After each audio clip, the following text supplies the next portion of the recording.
Hi, and welcome to the first event in the Davis Museum's virtual artist talk series, Handmade Photography Today. Tonight, we welcome the artist Takashi Arai, who will be speaking about his work with daguerreotypes and historical memory in Japan. I'd like to begin with a native land acknowledgement. The Davis Museum at Wellesley College is located on the ancestral and unceded tribal lands of the Massachusetts people. We acknowledge the continuing presence of the Massachusetts and their relatives and neighbors, the Wampanoag and Nipmuc peoples, and pay respect to Indigenous elders, past and present.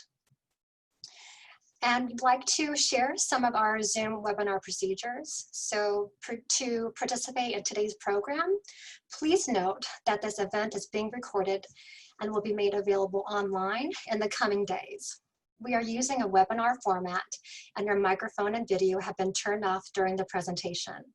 Throughout the event, you can use the Q&A box to enter your questions and to upvote other questions, and then we will leave 20 minutes for questions at the end of the presentation. And the Davis Museum is grateful to the Byrne-Schwartz Family Foundation, and especially the foundation's curator and senior advisor, Anne Varick Lauder, for sponsoring the Artist Talk series.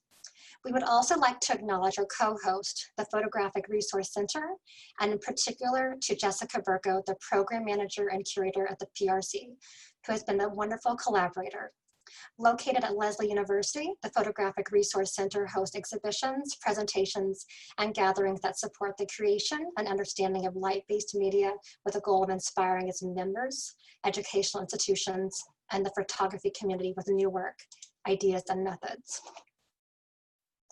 Our discussant for this evening is also the organizer of Handmade Photography Today, Dr. Carrie Cushman. Dr. Cushman is the Linda Wyatt Gruber, class of 1966, Curatorial Fellow in Photography at the Davis Museum.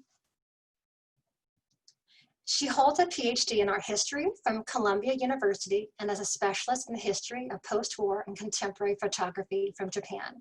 At the Davis Museum, Carrie has curated 4 exhibitions, including Making Not Taking, Portrait Photography in the 19th Century, that explores the materiality, the craft, and the event of photography in its earliest iterations. Thank you, Arthurina. As many of our attendees today are well aware, Handmade Photography Today was originally planned to be a day-long symposium held in March earlier this year. And when the risk of COVID-19 escalated in the Boston area, we made the decision to postpone the event. It has since been reconceived as this virtual artist talk series, and we are interested and excited to see how the new format will allow for our conversations to develop more slowly over a longer duration of time and with an expanded audience. As this is the first event in the series, I must thank all of the participating artists, our discussants, the Davis Museum staff, our sponsor, the Byrne-Schwartz Family Foundation, and our collaborators at the Photographic Resource Center for their patience, flexibility, and creativity as we have reimagined this project. A project that focuses on contemporary artists who work in 19th century photographic processes, what we're calling handmade photography.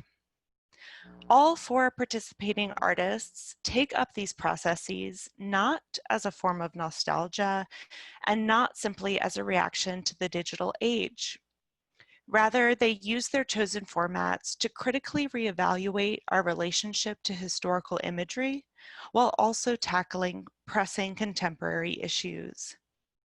Today's speaker, Mr. Takashi Arai, will introduce us to the process of the daguerreotype and how he uses the medium to explore the relationship between nuclear exposure, monuments, and historical memory in Japan. It's now my pleasure to introduce Arai, who is joining us from Japan in the very early hours of Friday morning. Takashi Arai is a Kawasaki and Tono-based visual artist and filmmaker.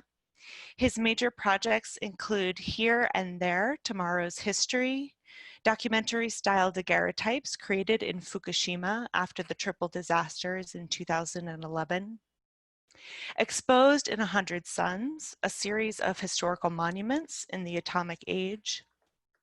Tomorrow's History, the daguerreotype portraits and interviews from teenagers collected in historically stigmatized cities, and the Daily Daguerreotype Project, among others. In 2016, Arai received the 41st Kimura Ihei Award for his first monograph entitled Monuments.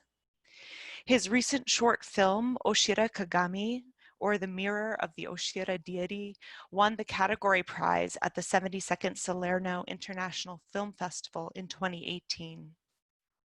Arai's works are held in the collections of the Smithsonian Institution, the Museum of Fine Arts Boston, and the National Museum of Modern Art Tokyo, among others. Since 2017, Arai has also been actively working as a researcher for interdisciplinary studies on projects such as interdisciplinary studies of radiation effects on the everyday life of victims at the National Museum of Ethnology, and Anima Philosophica, Nature, Disaster, and Animism in Japan at the Institute for Research in Humanities at Kyoto University. So now I will hand the floor or the Zoom screen over to Arai, who will speak for about 30 minutes, after which I will join him for another conversation, and we will follow up with Q&A from our attendees at the end. Thank you, Takashi. Thank you, Carrie, for the kind introduction. So first of all, I'd like to say a big thank you to the Davis Museum and Wesley College, Carrie and Arsurina and Regina for helping my presentation.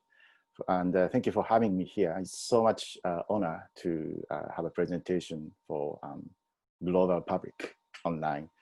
This is my first time to the webinar, so I'm super nervous more than ever. So please excuse my broken English and stumbling presentation if I may have. So first of all, I personally love the title Handmade Photography, because this humble word, handmade photography, actually means so much more than the word itself. So to me, the handmade photography has the power to change the society, and the power to engage the individual's memories, such as the memory of the pains that creates trauma. So I hope that I can show some parts of my practices working on these subjects. So a bit of myself, I'm an artist and amateur researcher, and doing the photography and filmmaking, and especially daguerreotypes.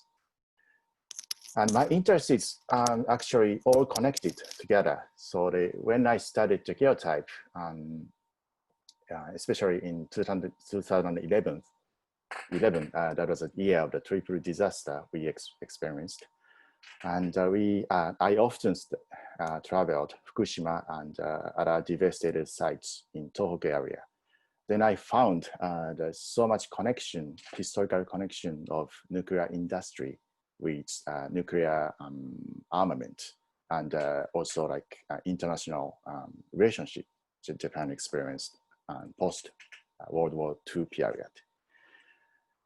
Also, my research is connected to the same interests, and then all those things are connected. And I'm basically making the artwork based on those interconnected interests and subjects. So this is a table of contents, but I don't feel I can talk all about this, so please forgive too muchness of my presentation. So first of all, what is a daguerreotype? So I think I don't need to explain the history of the daguerreotype for the audience in Boston, but briefly, I'd like to introduce the technique. So the daguerreotype process was introduced by Louis-Jacques de Daguerre, and his co-inventor, Nicephore Niepce. The Niepce died earlier than publication of the daguerreotype. And this is one of the first plates that Daguerre made. And then the technique was introduced to the larger public at the Institut de France, Paris, in 1839. So the major breakthrough of this technology is like, it was kind of open source technology, so everybody could use the daguerreotype without paying patent. So that means this technique is widely spread out to the worldwide immediately. So the United States is one of the first countries that have the daguerreotype techniques. So this is probably the world's first selfie created by Henry Fitz Jr. in 1839.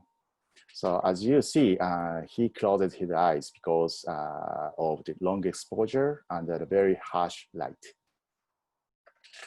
So the technical problem of the daguerreotype is that it requires lots of light and time for one exposure. But just 6 months later, those two Americans, Robert Cornelius and Paul Beck Goddard, found the major breakthrough of the technology. They found a way to use a bromine to accelerate the daguerreotype. So they successfully made the daguerreotype 10 stops faster than original process. So that means if the original daguerreotype process takes a few minutes for exposure, and it becomes just a few seconds for one exposure. And my shortest exposure time was 0.5 seconds. So it is pretty fast. And they are the original tools that the first practitioners used in France. Next, I'd like to show the brief video of the process from my latest film, Oshiwa Kagami.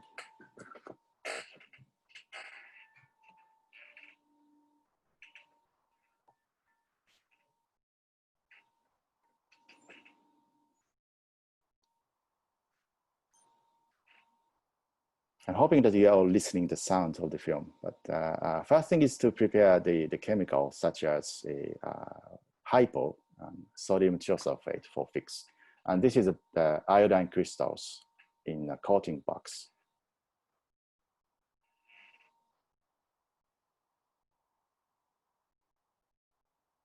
And the most important part of the daguerreotype is to polish the plate. It sometimes takes 30 minutes to finish.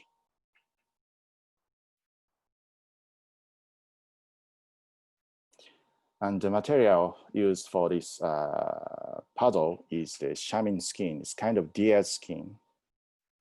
I tried other materials, but this was the best. So you need to polish the plate until the mirror. The next step is called coating with the halogen gas. So first coating is made with the iodine crystal, and the second one is bromine with lime. Then put the plate in a plate folder.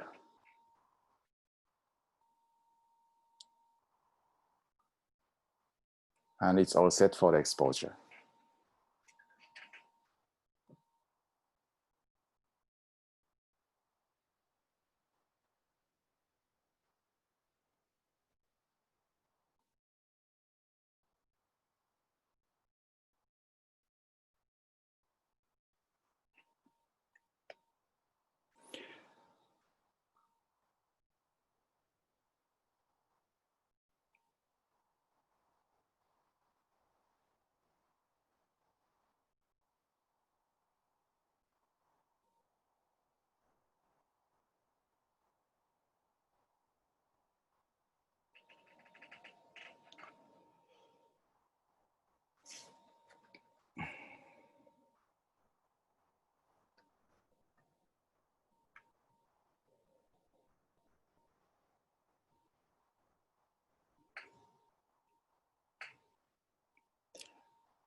So after the exposure, you need to develop the plate with the mercury vapor. So this is extremely hazardous. So you need to actually wear the proper gas mask or need to work in a draft chamber, fume hood.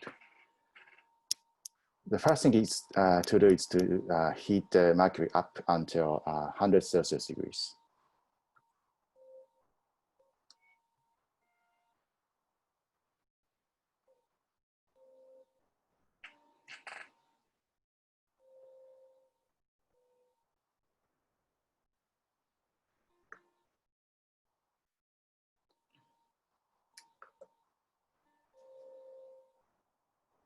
In the extra process, no horse, no cow appears.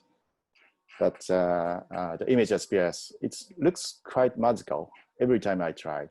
And then fix it with a hypo. Then the images start getting clearer.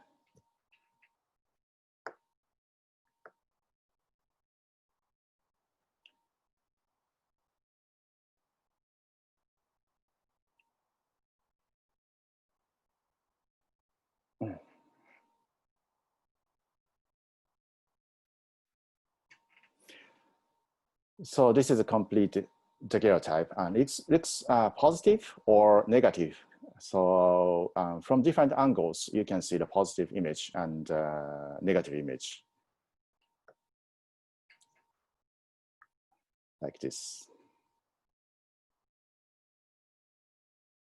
Okay.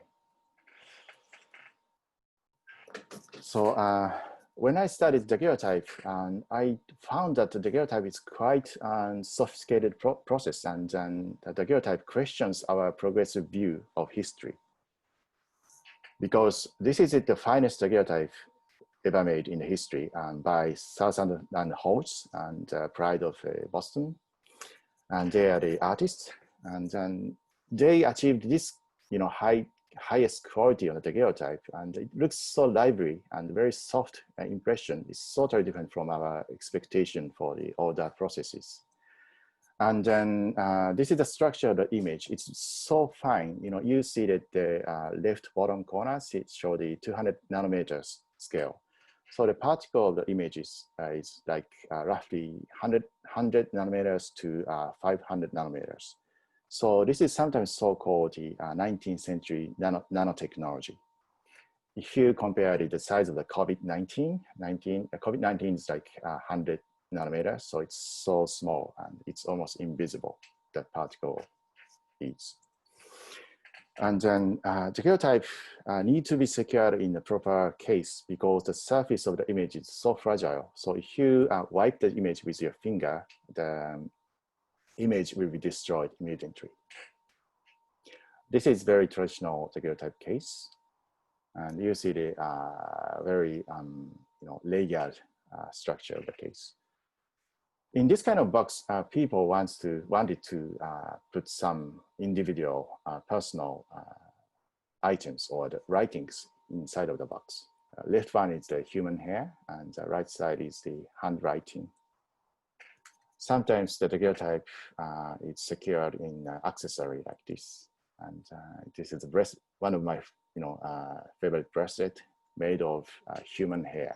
It's so creepy, but you see that the enthusiasm on the image object that people in the 19th century carried, because there is only one technology to record the photographic image at that point. There's no SNS, email, and texting, so there is no way to communicate to someone who you love, in distance. And okay, I'll talk about this later. And then this is one of very striking, most strongest daguerreotype I have ever seen. And it says very heavy statement on the right side, like, when I am dead and in my grave and my bones are rotten, remember me. So this is very, very intense message that written by the lady on the left. So maybe you can imagine that, in the 19th century, people actually feared that they will be forgotten later in history. So they urged to record their likeness and, to say their name and the date and place they lived to be remembered after their death. So my question is, do we still have the same desire to be remembered like the people living in 19th centuries? My answer is yes. This is the picture found in a tsunami site in 2011. And the tsunami in 2011 wiped all houses away from the coastal areas. So many houses just disappeared with all households, and including those family albums and photos. So they were found on the beach after a few days after the tsunami, and then it was collected by the police and volunteers, and then cleaned up, then returned to the original owner if they survived the tsunami. So this is a breaking ball for those rescued pictures.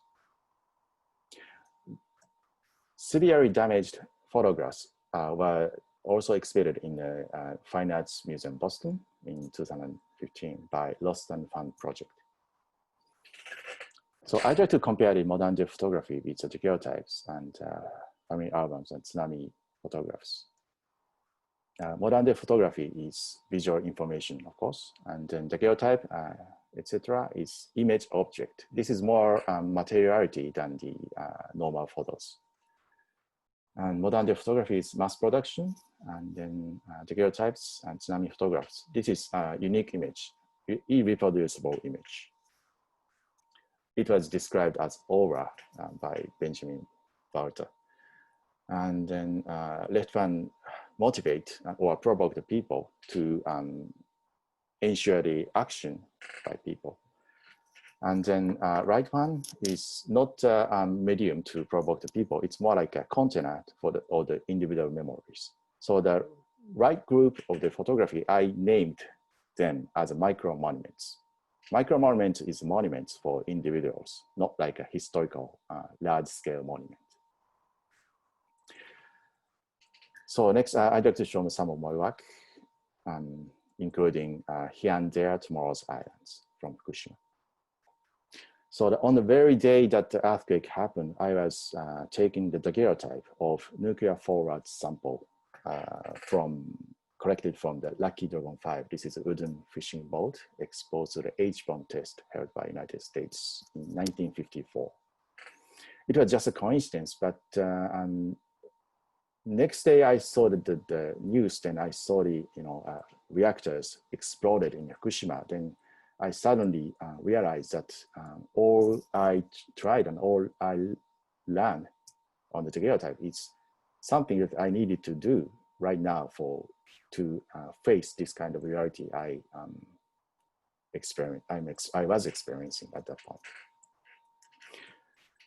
This is Daigo Kurumaro, and it is exhibited in Tokyo Bay now.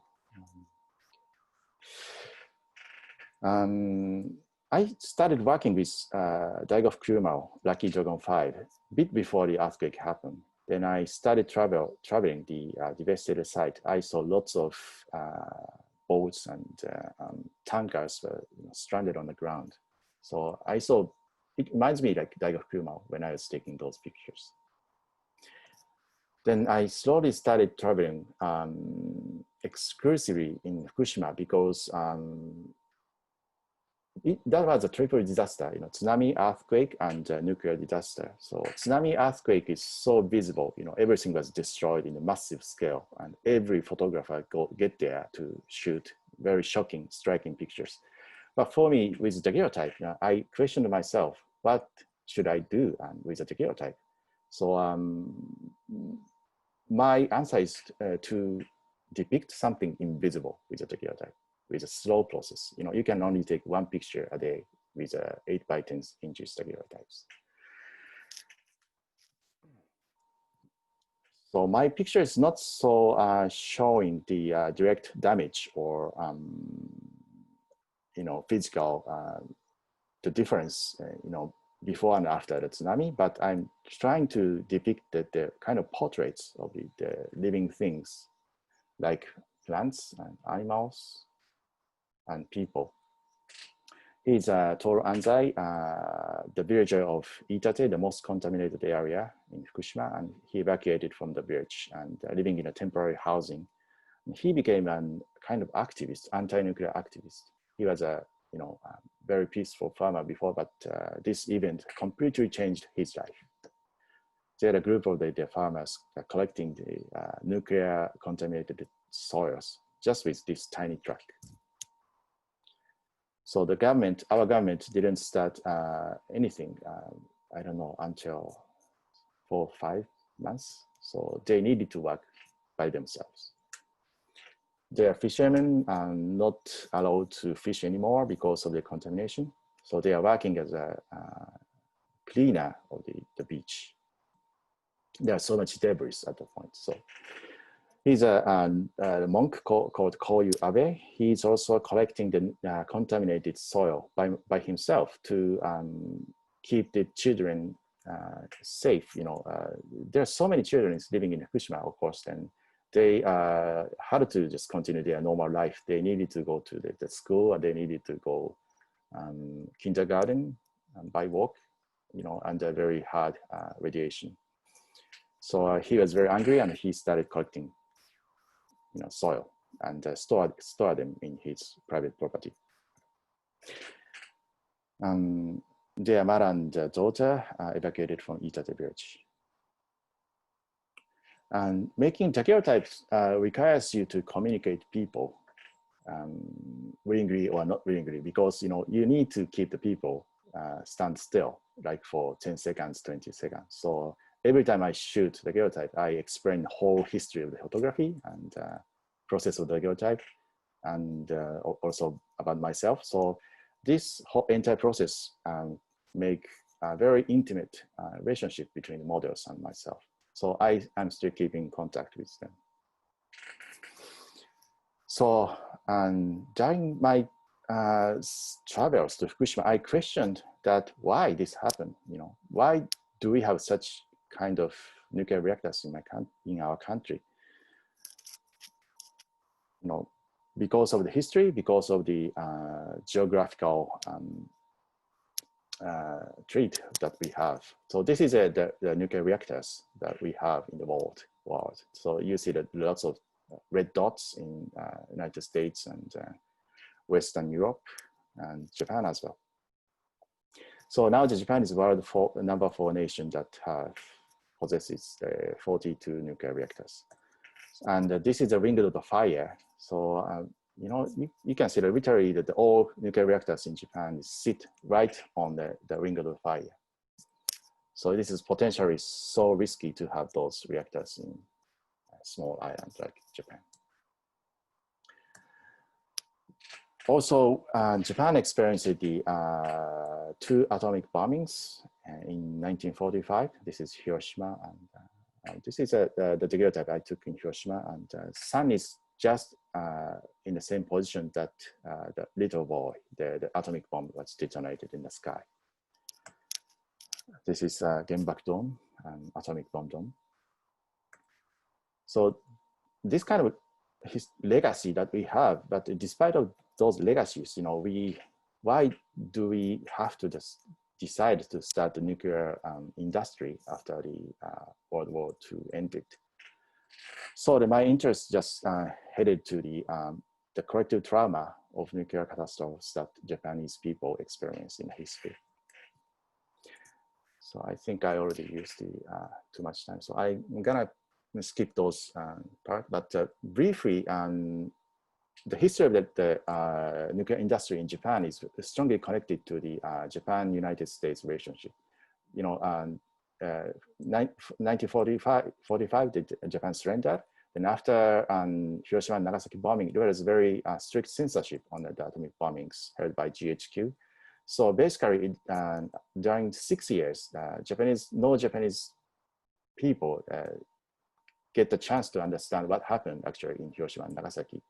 So during those lost 6 years, I think some memories or narratives sort of fade away. Then the Treaty of the San Francisco is issued, and so there's this kind of peaceful moment that Japanese people enjoyed. But yeah, earlier in the 50s, the United States and the Soviet Union started the H-bomb test race. And Japan was just in between those 2 countries. So people just experiences so much severe nuclear contamination from the air, from the rain, from the seawater as well. Then 1954, Daigo-Fukushima incident happened. But in Japan, just started making the nuclear reactors in 1955, just 1 year after this major crisis of the Daigo-Fukushima. Okay, I'm gonna skip those things. And then this Daigo-Fukushima incident triggered to create the Godzilla movie by film director Honda Ishiro. All right.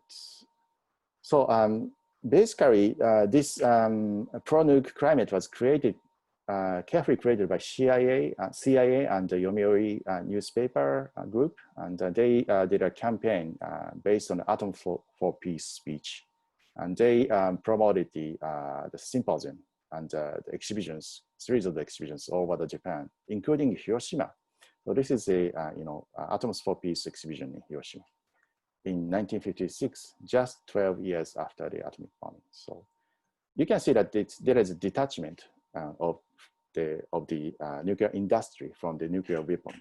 So this is very carefully manipulated, strategy to guide people to the nuclear industry from the very negative image of the nuclear weapons. So as you saw that our collective memories are created by narratives by the people who involved to the event, but also controlled by the larger voices by the like a narrative by media, authorities, and the masses. So this is the major problem of the history. So how can we just change this power balance? So this is my major question. And memory of pain create the trauma in individuals. So what is trauma? Trauma is a very invasive memories and uncontrollable, flashbacks sometimes. So it is very violent memories. So how can we share the others' trauma? So it is quite actually dangerous because if you try to share is to own partially. So if you try to access to someone's trauma, it might hurt that person. So there's another, also the sharing is, is the creates the way to exploit the other's pain, and also connected to the dark tourism, etc. So there's another idea proposed by Jean-Luc Nancy, French philosopher. It's called partage. The partage is not sharing. It's like understanding. It is impossible to share the other memories. But you can just recognize it, you can just respect it, and you can stand with unshareable memories of others. So I like this idea. And this partage idea is connected, is possibly the answer to this Susan Sontag's statement. There is a dual powers of photography to generate documents and create works of visual art. Those two goals are so opposite, in general understandings. But if you use the idea of a partage, maybe you can manage to possess two dual powers in one picture. So, but how? So one of my practices to focus on the surface of the monument or the surface of the image object. So this is a Hiroshima bomb dome. So this place is so touristic in some ways. So if you check the website, you can see that this kind of introduction for the Peace Memorial ceremony or the Peace Memorial Park, that it says we were met by a beautiful sight. Thousands of paper lanterns were floating peacefully down the river for the souls of the dead. It was stunning. Yes, it was stunning that I saw the same site. I'm not criticizing this kind of tourism, but it is also showing that the memory of others' pain could be used for the some kind of commercial purposes or tourism or anything else. And so why this happened? Because this place is so much strongly connected to the context, like peace or atomic bombings and etc. So I'd like to detach this kind of very strong context from the place, from the object that you can see, touch, smell. So this is my first try for the historical object. This is Lucky Dragon 5, Daigoku. So I tried to decompose the surface of the historical monument into the pieces. It took almost 2 months to complete. But while I'm working on the surface of the Daigoku, I found so many things that like the surface of the boat is so damaged, but on the top it looks so new and the bottom it's so old because during the preservation activities and this boat was painted by different people, group of the people for 3 times. So the surface shows 3 different time and space. So this one single object shows different time dimension. So if you focus on the surface, you can just feel the mass of the object. You can smell the the paint or the smell of woods and so many sensations you can experience. Then it triggers your emotion and it triggers your intention to understand what actually happened. This is the Hiroshima bomb dome. And this is a wristwatch found in Nagasaki. This wristwatch was also taken by Shomei Tomatsu, the photographer in Japan. So I found it by chance. So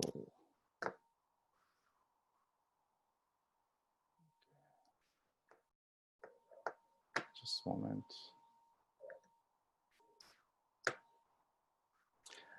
So to trigger someone's personal experience and to trigger someone's personal emotion, I always show my daguerreotype with installation, light and sound.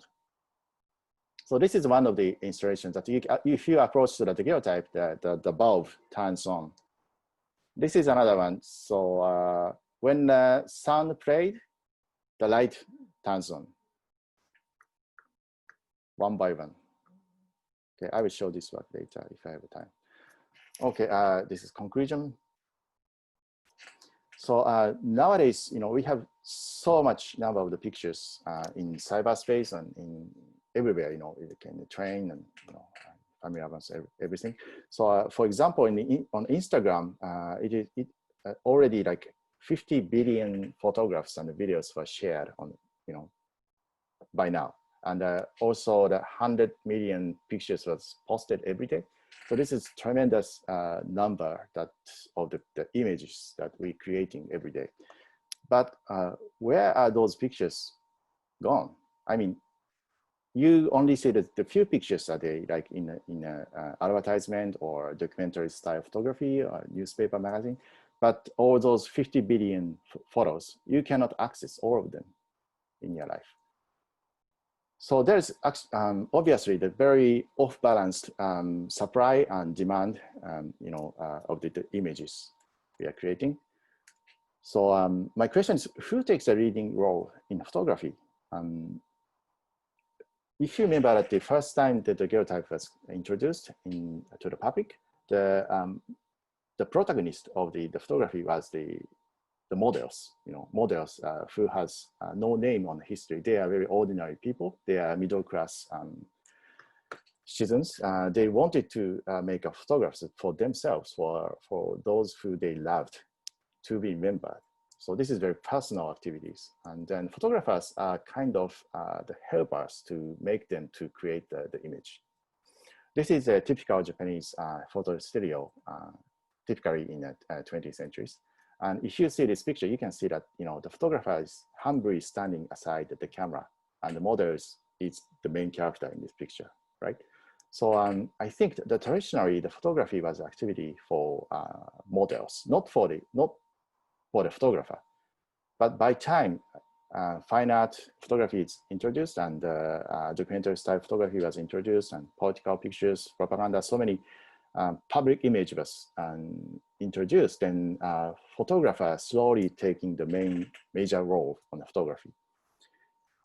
But if you look at this number of pictures, I think still the main role of the photography was taken by us, not by photographer, limited number of the photographers or authorities, media. This is the same similar kind of photographs that found in Miyagi. Those family albums hidden in houses, but it was exposed because of the tsunami. So nobody expected that, you know, this kind of ordinary boring pictures were so important for the people. You know, you can imagine that if you lost all family member and you are the only survivor of the tsunami, what you need the pictures, because, you know, dead body was not found in many cases. So only you can use to remember the, you know, the person who you loved. This is a picture. And digital pictures were all lost because of the water. So all you needed is this printed, you know, paper-based or film-based, the damaged photographs. This is only the way to access to the you know, the likeness of the dead people. So we all found the, you know, this classic value of the photography in 2011. So my latest series called the Tomorrow's History is focusing on the anonymous individual history or the memory. So I'm taking the daguerreotype and doing the intense interview for 1 to 2 hours on 17 years old boys and ladies. And they are not like special, you know, talent or scholar or anything else. So they are just normal high school, you know, young adults, but they have so much things to tell. So I'm collecting the old stories and writing down their narratives, and also take daguerreotype portraits. I'm trying the highest quality with a flashlight. I cannot achieve that highest level, you know, achieved by Southwards and Horse. So I'm cheating with my contemporary technology, the flashlight. So this is a voice of Mariko living in Minamisoma, and you know, she was just 13 years old in 2016. So the post-tsunami world is her world. So she was not talkative person, but few words, you know, she found was so striking. So I'm trying to just exhibit this daguerreotype with the sound recording in installation.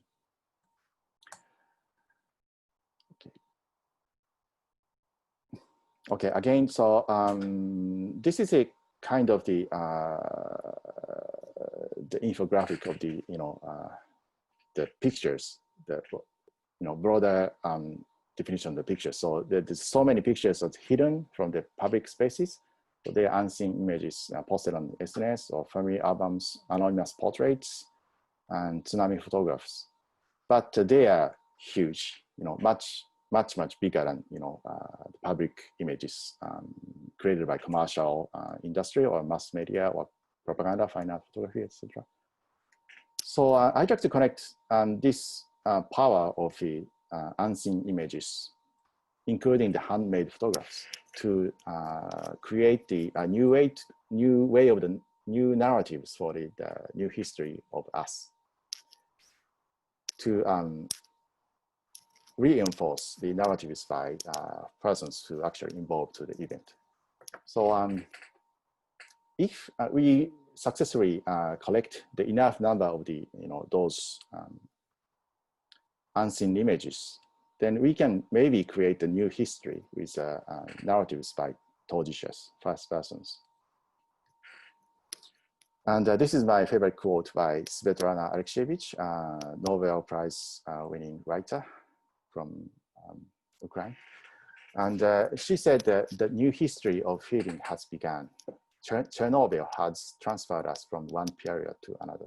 So this is very important statement, because the radiation effect was so new to us, and it is also impossible to perceive because it is invisible, and it's often, you know, overlooked because the authorities and industries try to minimize the the image of the risky industry of the nuclear power plant. So, but we have an imagination to imagine how the people actually suffer from the nuclear industry, like uranium mining and transporting the uranium to the other countries. And there are actual people handling the nuclear reactors. They are cleaning up all pipes in the reactors with brush. This is so disturbing, truth, but it is truth. So, but if you use the imagination to not to share, but not to partage the others, experience and memories, we can imagine how all those large-scale industries connected and affected our daily lives. So my conclusion is that the handmade photography is so looks so homemade, but I think this has actually the power to change our mindset, and thus the power to change our society. Thank you very much. Thank you so much, Takashi. You shared so much with us in just that short period of time. I really appreciate it. But I want to start our conversation where you started, which is the process, the technique of the daguerreotype. I believe as an undergraduate, you majored in biology. So I'm wondering how you became so fascinated with daguerreotypes to the extent that you experimented with it for years and learned the process. Okay, to be honest, I was kind of bad student of the biology, so I met my first girlfriend in the university, and she was doing the photography. So under her influence, I studied photography. But when I dropped out from the university, I thought what I could do for living. So I don't know. I just carelessly thought maybe the photography is the best for me. I was so young and I was so stupid. But actually, when I started learning photography, I was so fascinated by the chemical reactions that black and white images, had. And I was immediately became very curious on the first technology of the photography introduced in the world. So that was a daguerreotype. So my original plan was to start with the daguerreotype and move to the wet corrosion process. Then maybe, I don't know, gum biochromate, other alternative processes, then reach to the modern technology like black and white and color printing, etc. So, but I still stuck in the oldest one. You got stuck with daguerreotypes. Yes, yeah, it's so different. Yeah. Yeah. Well, you've said that they, in your opinion, are the most reliable devices for storing memory, and I wonder.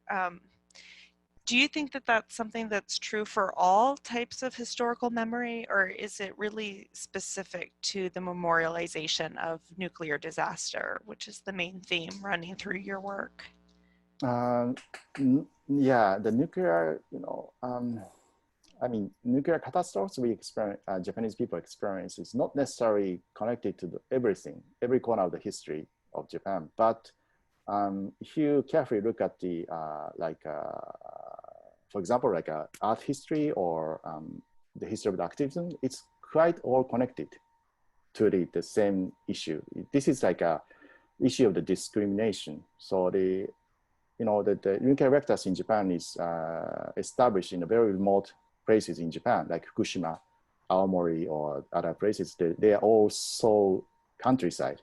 They have no industry, they have no money. So, the government tried to promote the nuclear reactors to those places. So this is the structure of the discrimination and I don't know, uneven distribution of the wealth to the remote places and Tokyo metropolitan area and other large cities. So this same structure is used for making other industries as well. So to me, it is quite all connected.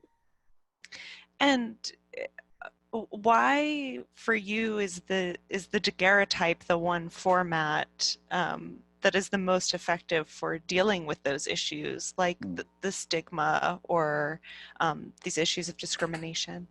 Yeah, as a photographer, I always feel I'm kind of exploiting someone's precious memory or the experience. I think every photographer shares this feeling somehow. like Susan Sontag, often that's pointed out. But for me, if I use daguerreotype, this sense of, I don't know, guilty or I don't know the proper word, but the sense of I don't know, yeah, guilty. Yeah, I feel less because the daguerreotype requires lots of communications and interactions with people. And actually, you cannot control the image because when you try to take a portrait, if the model cannot cooperate with you, there's no picture made. That makes blurring face or something like that. So I need to ask the people to be photographed. So I have no power or the authority to control the final image. They have. So this kind of relationship makes me feel much better than other reproducible and quick processes. It's like what you said at the end of your presentation, that early photography was much more about the models and the sitters than it was the photographer. Yeah. And I always like to remind our students at Wellesley that originally they were not called photographers at all. They were camera operators. So it really was about the sitter. I remember the first time I saw your work in person, I think it was in 2015 at the Museum of Fine Arts in Boston, the show In the Wake. And I was so struck by just the phenomenon of exposure and the relationship between, of course, the exposure to light that is required to make a daguerreotype, but also of course, bodies that were exposed to light and radiation that with the atomic bombs that was so intense that the victims' bodies were actually etched as shadows into concrete. But something else that you said today in your presentation also made me think about the relationship between the two, which was you said the daguerreotype is a sophisticated technology that makes us question our progressive view of history. And I think the same could be said for nuclear history too. How do we have an Atoms for Peace conference happening in Hiroshima just 12 years after the atomic bombs? And then, of course, unfortunately, in 2011, we've seen the results of this history. So I wonder if you could speak a little bit more about those projects that you've been doing since the triple disasters. We're coming up on the 10-year anniversary next March, and I'm especially interested in kind of comparing the initial photographs that you took in Fukushima of the workers and the laborers with these more intimate interior portraits of teenagers more recently, and what those two experiences were like, and why you made the transition from people in the landscape to what looks like more traditional studio portraits. Oh, thank you for the wonderful question. And first thing I did need to say is like, I have been doing daguerreotypes since, I don't know, 2004, 5. So it's been like 15, 16 years. But I didn't find any reason or any subject to work with the daguerreotype. I was just curious about the technique itself. But after 2011, then I slowly using the daguerreotype as my main medium. Then I went to the Fukushima, and then before that point, I knew nothing about nuclear issues. I born in 1978, so it was very high time for everybody knows that there's possible nuclear war happens anytime. So every animation or movies and novels, it's all filled with the fear against to the nuclear catastrophe. But somehow in the late 90s, everybody forgot this kind of feeling because of the economic situation. So the 2011 was just like a waking up call for me. So I just remember all sensations that I had when I was 10 years old, 9 years old. So I was so anxious about nuclear catastrophe as a child. So then I immediately started to doing the research on the history and the technology, so many different kind of interests that I had on the nuclear industry. So I found that it is so huge and it is so overwhelming that you cannot just work with it as an individual. It's so overscaled for as an individual point of view. So then I started questioning that, what can I do as an individual artist, a tiny individual artist? So not as activist, not as a politician. So my journey started in 2011, so it's kind of personal, emotional journey to how can I connect myself to the large-scale social issues and the victims actually suffering the situation. As a third person, I didn't experience the direct damage or radiation as people did in Fukushima. So I'm kind of someone in between the person who involved and others. So I try to be someone like interconnect the group of the people who is actually in the situation, and people think they are actually totally out of the situation and they have no interest on this issue. So I'd like to interconnect those two groups as a mediator. So in that way, I found a connection of United States and Japan to promote the nuclear industry in Japan. So I started traveling the United States often. I visited the Trinity site to check the first place that the humankind successfully made a nuclear detonation. Yeah. And every place I visited, I found so many emotional, I found so much emotional connection to me because for example, like in 20 site, I saw so many same generation artists in there in 2014, if my memory is correct. They are all same ages, and they are also working on the legacy of the nuclear, weapon or something like that. So we talked a lot, and then we found something in common that is we born after the nuclear test. So we all know that what could happen in the future, and we are all questioning how can we deal with it as an individual. So I found that was a very great discovery that so many people are feeling the same in my generation. Mm-hmm. So, and sorry, what was the second question?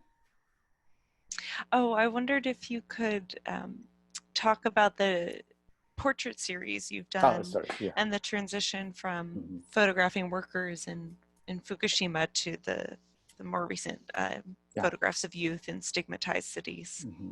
Okay, yeah, and Fukushima, what are nuclear issues? I was using kind of documentary style daguerreotype. So documentary style photography is always work with something happened. You cannot just picture the future. You can maybe picture the nowness, like Kudelka. He was get involved in the revolution in Czech. Right? So, but basically, photography is for the something happen. So my question was, how can I just depict something in the future? This is an impossible question, but one of my answers is if I take a portrait of young adults and try to connect the narratives by them, then wait 10 years, 20 years, maybe you can see some kind of connection between 2040 and 2020. So that's why I started this project. So by engaging the teenagers, I may see that the possible future among them. So. Ed, can you tell us a little bit more about, I was struck that you refer to your photographs as image objects. And I think that the tangibility of that certainly comes through in how you were describing your exhibition methods. So I wonder if you can tell us a little bit more about the lighting and the sound and how that works. And are these interviews that you conducted with the individuals? Or okay. Yeah. For the series of the teenagers, I played the sound of the exact sound of the interview, so their own voices are played in a space, and Yeah, daguerreotype has very strange or unique trait that if you see the image, you also need to see your own face on the reflection. So it's sometimes very disturbing because when you are focusing on an image on a daguerreotype, then you realize that your face is so close to your own face because of the mirror. So this is very uncomfortable experience.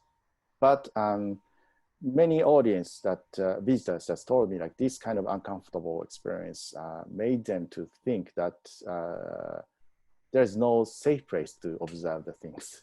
This is very, I think this is a revised word, but if you look at the picture, you tend to think you are the observer. But if you look at the daguerreotype itself is observing you. It's very abstract way of saying, but yeah, especially if it is a portrait, you feel like that the person in the daguerreotype is actually looking at you. So it's so real. So I wanted to use this interactive communication between the model in the daguerreotype and the viewer. So I'd like to emphasize this effect with the lighting and sound. So if you hear a sound is more emotional to me. So the sounds draws the viewers to very personal, I don't know, space between the model and the viewer.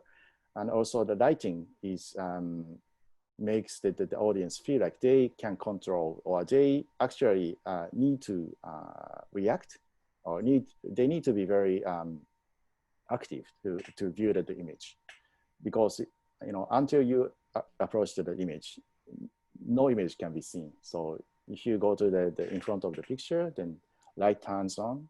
So it also shows the distance. If you come closer, the light gets brighter. If you come further, the lights get dimmer. So it's very analog kind of, I don't know, dance with the lighting. So I like to use all sensations, physical sensations, and ear and your movement, and eyes, of course. So I like to mix all of those sensations too. I think all of that also speaks to your role, as you described it, as a mediator in trying to narrate or memorialize trauma, both collectively and individually, which of course are very different processes. It seems to me that one of the themes running through a lot of your work is an attempt to disrupt or offer alternative means of memorializing and working through trauma related to nuclear disaster.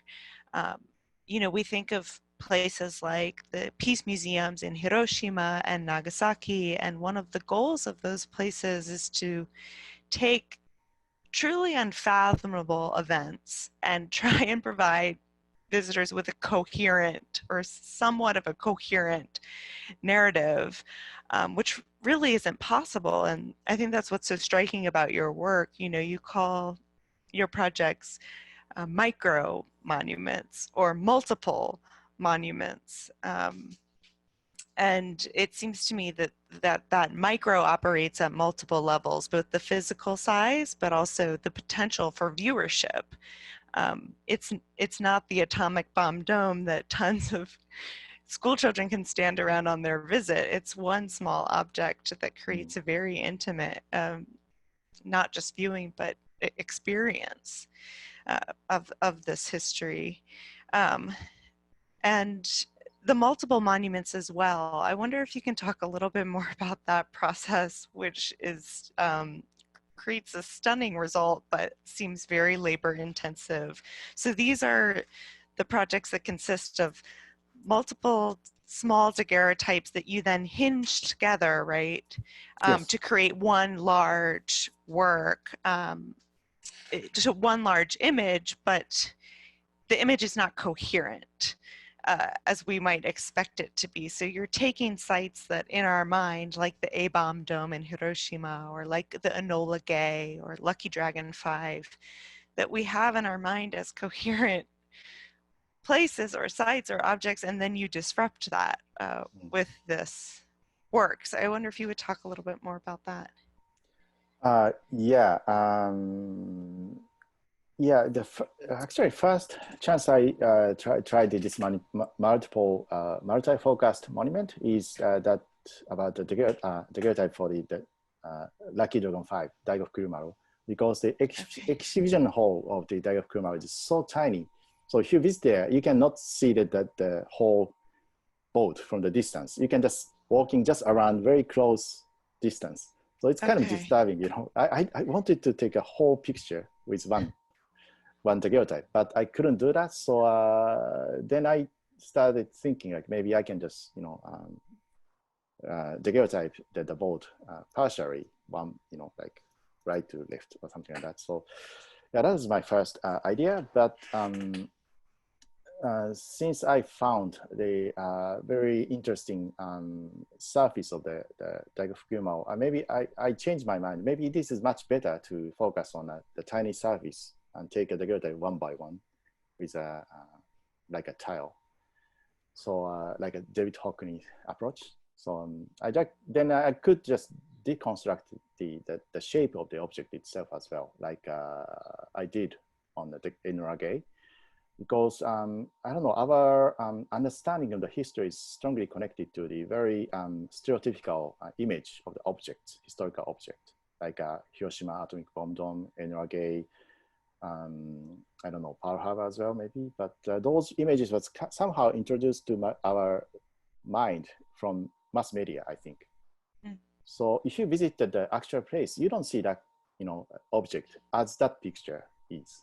So if you go there, you see that the kind of very, you know, vague idea of the shape of the object that you may touch, and, you know, you may go underneath the aircraft, etc. So this is a whole different, you know, experience you can have in the actual site. So my intention is to deconstruct this pre-made stereotypical image. And so in that way, this multi-focus daguerreotype is working pretty well on me, because I also have that stereotypical image on a history through the object as well. So yeah, that is that. And then it's so labor intensive actually. So during the COVID-19 is infesting, I was taking the daguerreotype of tiny berry band. It's so very stupid object called Senin Berry, 1,000 stitches. It is kind of very, very strange, I don't know, handmade object created by the ladies during the World War II to protect the soldiers from the bullet. It's just a piece of the cloth with 1,000 stitches, red dots. So they believe that this berry band protects soldiers from the death. So I was taking the daguerreotype of one stitch individually for, I mean, that means 1,000 stitches. So it took 4 months, but it was very labor intensive. Wow. But I think, you know, it's so easy to get some information or written history from the book, etc. But actually, it takes so much time to understand tiny thing, like, you know, what this berry band is. You can read it, but if you try to remake it by yourself, you understand much more. And if you focus on the one stitch and, you know, with a daguerreotype, maybe you can understand a bit more. So the time and effort is needed to understand what actually the thing is and what actually the person is. It's so interesting. And it seems like this kind of method that you're demonstrating for us and teaching us the time and labor that needs to be involved with understanding such critical issues is all the more important for places like Fukushima that we can't necessarily visit or see in person, at least not in the near future. Well, I have a lot more questions, but we only have about 15 minutes left, so I'm going to turn it over to Arthurina, who will facilitate some questions from our attendees. So we have a few questions in, and one of the first questions is, I saw the term ethnography on one of the slides. If you have a chance, could you elaborate more on how your photographic practice intersects with ethnographic research? Okay. I use the term the ethnography because I directly connect you know, nuclear issues as the foundation of modern Japanese history. I think not so many people think that way because I don't know. In general, Japanese people has very strong self-image of the high economic state, and also like we are part of the very highest established international group of the nations. But on the other hand, I think we all try to ignore some very disturbing facts that we experience so many radiation crisis in history. But if you look at those each event carefully, you can see the very same structure of the society that allows us to ignore the people who I don't know, undermined by the authorities to use their life to just support the large-scale economy that we achieved in the post-World War II period. So I'd like to connect these large-scale social issues to very personal, emotional narratives that often described in the novels and art and folklore as well. So, for example, if you visit the Fukushima, you may hear so many strange tales by people, like ghost tales, or the someone I worked with. She was the head of the NPO. She experienced nose bleeding while she was working in a contaminated site. But all of those narratives were kind of ignored or denied by the name of the science. There is no scientific fact that shows the low-level radiation creates the people nose bleeding, etc. But I think those narratives are so important to make a larger picture or the deeper picture of the ethnology that we have had in the history of the modern Japan. Because this all of those ignored narratives are showing that how we suffer the nuclear catastrophes in the history, that how we are still suffering those things subconsciously, I think. So my intention is to connect those hidden or ignored narratives to the written or major history that we adopted after the World War II. It is good answer? I'm not sure. Actually, yeah, I think, yeah.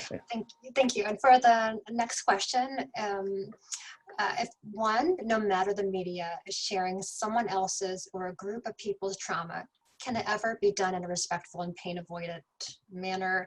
Will it always be risky and dangerous sharing people's trauma through art or through news? Is it simply a necessary risk that needs to be taken? And when you make and share your art, are you creating a different or new collective memory?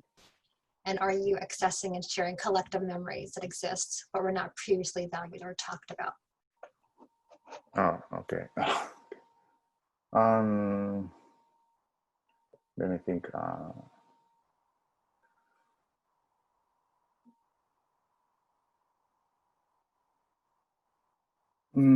don't know. In any way, the working with the trauma is very painful process. Even if you are so careful, or yeah. Anyway, this is so painful and also dangerous process. But it is unavoidable because you try to ignore the trauma stays there forever. And also there is no way to understand what if you yourself get that kind of trauma. So if you know if you try to understand someone else's trauma, you may have gain your own resilience to stand with your own possible trauma in the future. So I think the working with trauma is so important for our society. And yeah, and working with trauma through the art or news media is so different approach. So I think art is kind of has a kind of therapeutic side, in its practice. So I see more potentials in the production in art, I think. So and yeah, but the photography is kind of so different from other, art forms, because the photography is considered to show the truth of the, or facts of the event or the things happen. So this clearness of the media itself make, possibly create more violent power to the person who are involved to the event. So my intention is to find the best way to work with drama through the photographic practices without harming the or without exploiting the people's pain. But there's no absolute answer to this. But I'm trying my best with the daguerreotype. So I'm sorry, this is not the best answer to you. But. And there's a second question, right? So it's kind of gone. Okay, I guess. Okay, when you make and share, you are creating the different. Yeah, the new collective memory. Yeah, we are creating actually, but I also aware that the risk of doing so, because written history is kind of also important, because it is somehow selected or refined by the society or the authority, and there's so many researches happen to make this one single written history. But it also has kind of direction, that was made by political context or the philosophy, or I don't know, some economic power balance, etc. So I need this written history and very vague handmade collective memory. So both are so important. So those two can be stand together and to try to just find what is the problem of each other. So if you try to just create the collective memory by art by yourself, I myself have to be very careful that what you are creating, what you are observing through this method, then you also need to be very open-minded for accepting other narratives from other group of the artists creating different collective memories. So yeah, flexibility is very important in this process. Thank you. For the next question, one of the comments is, it interests me that you're doing a series of young people in Fukushima, especially the beautiful photograph of the young girl. And you say that the post 3/11/11 world is her world. And why do you focus on people who may have more shallow memories rather than older people who have lived through the historical experience as you've discussed today? Yeah. I don't know. I sometimes feel like time is not so even for everybody, because like during this COVID-19, I felt like this 9 months is so quick. It's like almost like I don't know, 1 week or something. Sometimes I feel like that. So we are living in a different time and space, I think. So if you are 17 years old, you may remember that the summer was longer than now. If you are older than 17 years old. So I don't think, teenagers, they have shallow memory or less information than we have. We have so many experience and knowledge, but they are all informations, I think. But, the teenagers I met in Hiroshima, Fukushima, they felt so many things through their whole body. So this is whole body experience that they are experiencing, that's very vague relationship with their friends. For example, in Minamisoma, I met one young lady. She said, she tried not to talk about tsunami because she has the actual victim that killed by tsunami in her school, in her class. So she's caring so much about her friends by not talking about it. So this is very delicate and also very intense situation that she has. So there's no word to just express this kind of feeling, but you can sense it if you talk to her. So the magnitude of the event is totally same to older people and younger people as well. And the older people, they have kind of filter that some people try not to talk about it, or some people are more articulate to describe what happened or what they experienced. So we need to be very careful because the people who talk or speak out about their experience, they are minority in number. You know, the majority of the victims, they are speechless. They cannot talk anything about their experience because it is too dangerous and too violent. So we can only get information from the person who speak out, but they are few among other victims. So all voices we can just access, it's so limited. So I'd like to the reason I wanted to work with teenagers is that they don't have very straight or articulate voice to describe or to argue the social situations, but they have feelings and they have so much pristine words that describes how they feel and how they, how they react with that situation they actually have right now.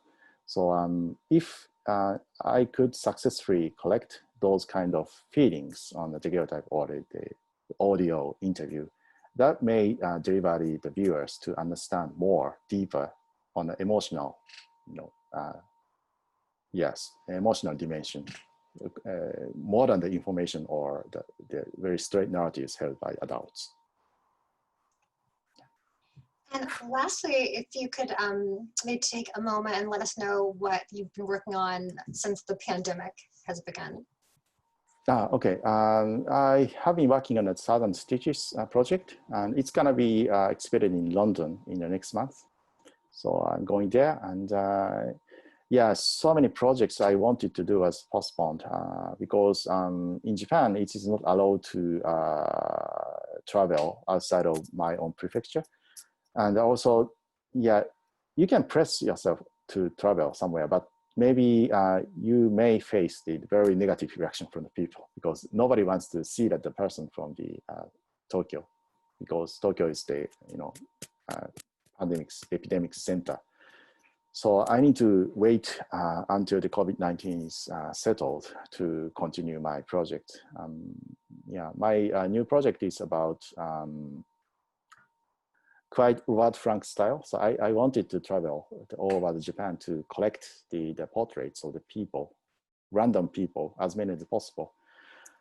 With my new bus studio, I actually bought a second-hand bus for my Bombard studio. So I was so much looking forward to travel with that bus, but that chance was taken because of the COVID-19. So I really want to resume my travel in next year, I hope. Great. Well, thank you so incredibly much, Takashi, for such a thought-provoking and engaging presentation. And thank you so much, everyone, for joining us today. The Handmade Photography Today Virtual Artist Talk series continues this fall, and next taking place on Thursday, October 22nd at 5 p.m. via Zoom with Edie Bresler, and November 12th with Myra Green, and December 10th with Will Wilson. And we hope you can join us again. Thank you so much. Thank you very much.